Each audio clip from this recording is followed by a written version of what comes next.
There's a common saying in regards to couples, which is the idea that you complete me. And while I do think that is a very cute saying, I don't actually technically love it because I think people should feel complete and whole within themselves, then find a partner who feels the same so they can learn and grow together as a couple and still as individuals. But it is almost Valentine's Day, so I digress, and given the fact that this episode revolves around fusing couples into one person, you complete me is actually a very fitting statement. I've gotten a bunch of great ideas for what I could do revolving around an episode near Valentine's Day, but I think my personal favorite came from a subscriber who goes by Lady Divine, who suggested that I take famous couples and fuse them together. So we're going with that, and I think it'll be fun. So let's go! Hit like, if you want. Subscribe, if you feel like. But either way, enjoy the show. A stereotypical dream of little girls is to grow up and become a princess. For Peach Plum, however, this was the reality she was born into, and yet she had no interest in actually following through with this lifestyle. She grew up in the magical Mushroom Kingdom, having every desire catered to, and it quickly made her yearn for more excitement outside the castle walls. She could explore to an extent, but if she ever strayed too far, the mushroom people who helped to run the kingdom would come and bring her home, and eventually, she had enough of it. When she was a teenager, with no notice, she decided to up and leave, to go live the life of a commoner. The only person she told was her sister, Daisy Lou, who would have to take her place as the person meant to eventually run the kingdom. This terrified Daisy Lou, but Peach Plum assured her she'd be fine. Peach Plum's first day out was the freest she'd ever felt, and she even went so far as to find a portal out of her magical realm to a big city called Big Ape City. There, she tried out a number of different career paths, specifically ones that felt as far from being a princess as possible. She got work as a carpenter, then even tried plumbing for a bit, though she couldn't stand the smell. Then she worked in cement mixing for a construction company, and eventually had fun working as part of a wrecking crew. All the while, she was living with a roommate she met in Big Ape City named Pauline. Now, while all of this had elements of the excitement Peach Plum sought, none of it felt quite right. She thought she may simply need more excitement, so she tried something a little bit too drastic. Peach Plum decided to adopt a pet gorilla. But when this didn't give her the extra kick of fun she was looking for, she started neglecting the creature more than she'd be proud to admit. With the creature cooped up in an apartment for far too long, it eventually got so furious with Peach Plum that, to get back at her, it kidnapped her roommate Pauline. The creature took her to the top of a construction site where Peach Plum was working and threatened to hurl the captive off the building. Peach Plum climbed her way up to the ape as it hurled barrels and bars and debris down at her, but she did eventually make it up, and profusely apologized to the ape and her roommate. The ape seemed to grudgingly forgive her and fled for the nearest jungle, while Pauline decided she couldn't handle Peach Plum's antics anymore and told her to move out. Disheartened, Peach decided it may be time to try visiting her old home to check in on her sister. Peach Plum traveled back to the Mushroom Kingdom, but arrived as it was under attack. When she could see her old kingdom in the distance, she also saw flying next to it was a magma-spewing fortress that was sending hundreds of troops down to wreak havoc on her old home. She ran into the fight, grabbing a fire flower on her way, and started using its magic to shoot flames at the invading creatures. She'd toughened up quite a bit from her years working in construction and was fighting quite well. Daisy Lou and the kingdom's residents eventually saw her in action and cheered excitedly that Princess Peach Plum had returned. Unfortunately, when the invading troops heard this, it lured out their leader. Bowser, a monstrous turtle beast with flames spilling from his mouth, leapt from the flying fortress. He laughed eagerly, seeing the princess, and called up to the kingdom that he was going to take the girl, and if they didn't surrender the kingdom to him, he'd hurl her into a pit of magma. Of course, he spoke a little bit too soon, and a little bit too confidently. As he tried to nab her, Peach Plum avoided all of his grapples. She leapt around him and riddled him with flames, then even leapt up over him and stomped on his head. Eventually, the monstrous brute was forced to flee, but swore to return, that this kingdom would be his, and that there was nothing she could do to stop him. The threat sounded very real, and also very exciting. Peach Plum had never felt so alive as she did when protecting her home. Daisy Lou hadn't been able to handle the stress of the position and handed the rule of the kingdom back to Peach Plum. From then on, Princess Peach Plum got to live the life her people had wanted for her, as well as the exciting one she'd wanted for herself, protecting her home from Bowser and any other forces sent to threaten them.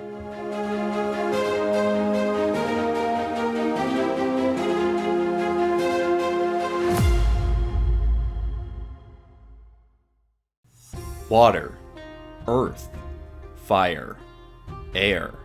Long ago, these four nations lived in harmony. Then, everything changed when the Fire Nation attacked. Their leader, Fire Lord Sozin, believed that because his people were prospering so much, he must have refined the path to a thriving world, and decided to enforce it onto the other bending nations. While all four elements are powerful in combat, it was difficult for any of them to contend with the destructive forces of the Fire Nation's army. The only person who would have been powerful enough to stop the Fire Lord and his forces would have been the Avatar, the only being capable of mastering all four elements. Unfortunately, the Fire Lord had found a way to keep his rival out of the fight. Sozin had been friends with Avatar Roku, and while they'd been working together to try and stop a volcano from decimating Roku's home island, there was an incident. In the midst of the chaos, Roku used his own powers to protect Sozin from breathing in the volcanic gases, but in doing so, Roku breathed them in himself and fell unconscious. Despite their bond, Sozin saw an opportunity and actually considered letting his friend die, knowing that he could enact his plans for world dominance in the time it would take for a new avatar to be born and raised. But then, he had an even better idea. He took his unconscious, so-called friend and had him frozen in a block of ice to keep him unconscious but alive so that no new avatar could be born. This plan sadly worked for a long time, but at the same time, Sozin had been a little bit too overconfident about how long it would take for him to conquer the world.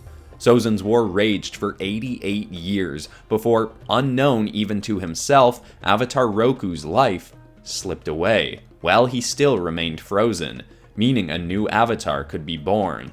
Across the world from where Roku's now lifeless body was frozen, a boy was born to the Southern Water Tribe. His name was Kang, and through his childhood he was constantly faced with the treacheries of this war.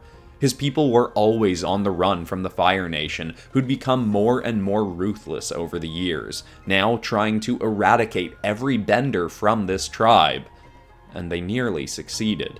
Unfortunately for them, Kang's waterbending skills progressed very quickly, and by age 12 he was pulling more than his fair share of weight, fighting off the Fire Nation when they came for his people. In one particularly brutal attack, however, Kang saw the final benders of his village slain, and even saw his brother Sokka burned quite badly. In the midst of these horrors, Kang was able to awaken for the first time the Avatar state. His eyes shone white and wind swirled around him. As a barrage of flames was sent his way, he was able to easily bend them back and return the blasts at those who'd sent them. He called up waters from beneath the icy ground and split the ice and used a massive tidal wave to push away the fire forces. The village was astounded, as was Kang. He had no idea he was the Avatar, but quickly realized now what he had to do. Outside the Avatar state, he still couldn't bend any of the other elements other than water, and it wasn't a state he knew how to consciously awaken. He knew he had the capacity to help end this war, and had seen enough pain caused by it to know that he had to achieve this as quickly as possible, but to do so, he'd have to actually master all four elements.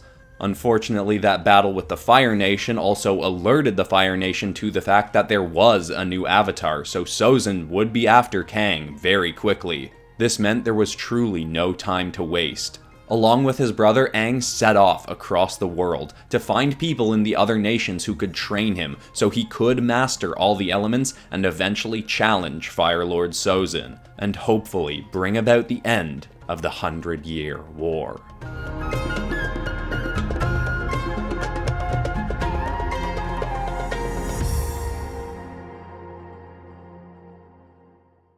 Nowadays, Harley and Ivy is commonly seen as a dangerous psychopath who constantly threatens the safety of the people of Gotham. But there was a time when she would have been regarded as a genius prodigy with a bright future ahead of her. There were so many areas in which she was gifted in her schooling that she ended up pursuing 2 different PhDs. She received her first in psychiatry, and while working in the field was also pursuing another in biochemistry. She was taking patients in the notoriously dangerous and ill-run Arkham Asylum during the day, and spent most of her evenings in a lab alongside Dr. Jason Woodrue.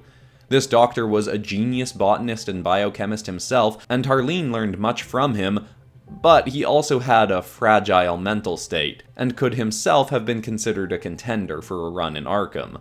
Wanting to blend elements of both her passions, Harleen suggested that there may be a way to utilize the toxins in various plants to create remedies to help in the healing of mental patients. In particular, she was thinking of the Joker. Harleen had been the only psychiatrist able to stay working with the notorious serial killer and madman for an extended period. She wasn't sure if she was actually making any headway in helping him heal, but she was at least maintaining a consistent doctor-patient relationship, despite eventually finding she had some genuine romantic feelings towards him. Harleen had grown up very quiet and insecure despite her genius, and the twisted yet flirtatious attention she got from the Joker made her feel seen in a way she hadn't before. Still, she knew there was no chance for a real relationship with him unless she could actually fix his mind. This is what led her to trying to concoct a speedier remedy through plant toxins. Dr. Woodrue helped her, but seeing her desperation to get this done quickly, he was able to push her to make a drastic decision. When they had a final concoction made, he claimed it would be months before they could get actual funding or approval for human trials. Instead, he suggested she try the remedy on herself, and log how her own mental state was affected. She was hesitant, but wanted to heal the Joker as quickly as possible. That, paired with Woodrue's adamant pushes to try it, had Harleen inject herself, and the result was far from what she'd intended. Over the course of the next day, Harleen's skin turned green. She stopped needing to eat and could instead absorb nutrients from the sun, and most intriguing of all, she gained the ability to control plants. It turned out Woodrue had swapped out the formula she'd injected herself with. He'd used her as his own personal lab rat to test out his own bioenhancement weapon, which worked beautifully, though he'd never get a chance to use it for anything else. Harleen, livid at what he'd done and toting a more aggressive nature from her newly altered form, controlled the plants in the lab to grow rapidly and wrap around the doctor's limbs before tearing him to pieces. His screams had brought security to the lab, but she batted them away, found her actual formula, and took it straight to Arkham. She was tired of waiting, and knew that after what she'd just done, she'd be likely to end up in Arkham herself. So she used a cascade of vines to tear the doors off and storm straight towards Joker's cell. She ripped it open with her plants and without a second to think, injected her formula into him. From there, she took him out of Arkham and hid away to wait and see if the experiment worked. Within a day, Joker started sounding far more sane. He was kind and showed no signs of aggression. It seemed like a miracle they could actually be together. Though it's still unclear to this day if it had actually worked initially, or if this was all part of Joker's manipulations. Unfortunately, as the relationship went on for a few weeks, the old Joker slowly started to re-emerge. Because his decline back to his old self was gradual, and Harleen had been twisted somewhat by her own alterations, she soon found herself in a relationship with a madman, the thing she'd been so determined to avoid. Thankfully, with her own immense powers, she was always able to push back against him when he got a little bit too out of hand, and astoundingly, he seemed to enjoy the fiery responses to his actions.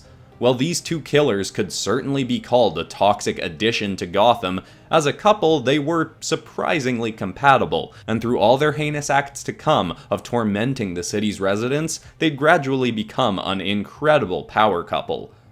Shame that that power was not used for better aims.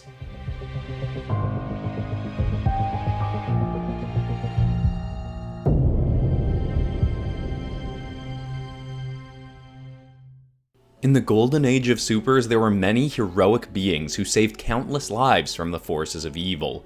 But within their ranks, there were few more praised than Incredible. Few could match his power set, as he had both unparalleled super strength and the ability to stretch his limbs remarkable distances and shift his body into different shapes. He seemed to never miss a step. While other heroes would sometimes have very public failures, and some would even lose their lives getting their capes stuck in jet engines or other tragic accidents, Incredible seemed unable to do wrong.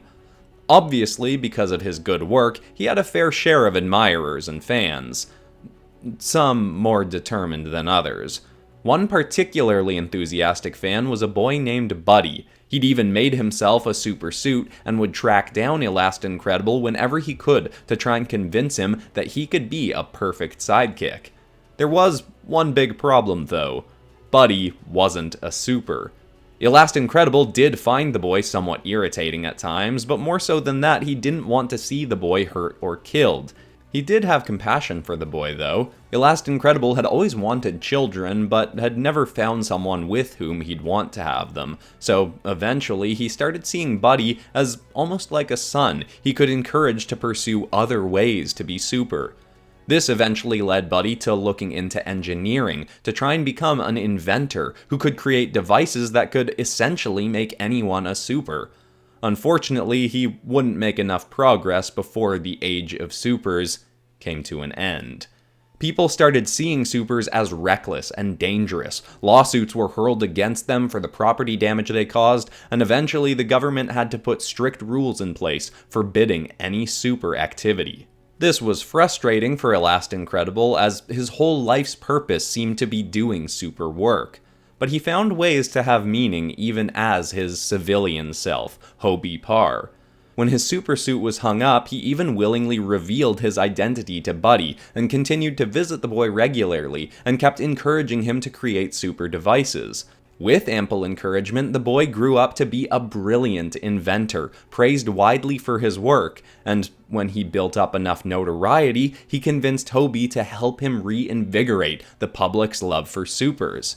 A decade after supers had gone underground, they started to slowly sway public opinion and the views on the matter of heroes to gradually change laws to make some options available to those who wanted to do hero work. Incredible was eventually able once more to don his suit, and now Buddy had a wide array of tech that made him more than able to keep up with anything his idol could do. Buddy then officially became Incredible's partner, and together they were able to bring about a new age of heroes, in a time when, thanks to Buddy's inventions, truly anyone could be super.